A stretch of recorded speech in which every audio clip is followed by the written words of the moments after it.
sci-fi lovers, this is Megan with WTI.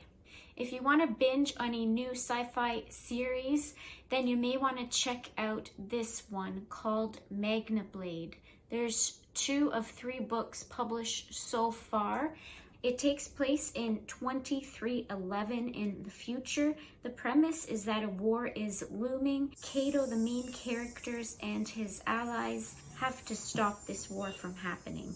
What's cool is they use these special Magna-Blades that were invented that uses a magnetic force and incredible AI technology to work with the person.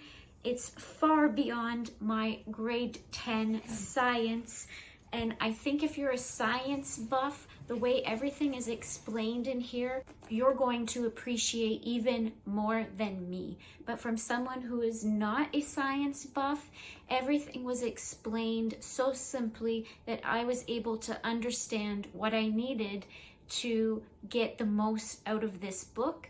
I really found a lot of the chapters, they ended on a note where you definitely wanted to read the next chapter to find out what happens. In fact, this one ends on a cliffhanger, so you're definitely going to want to pick up the series if you want to give this book a try.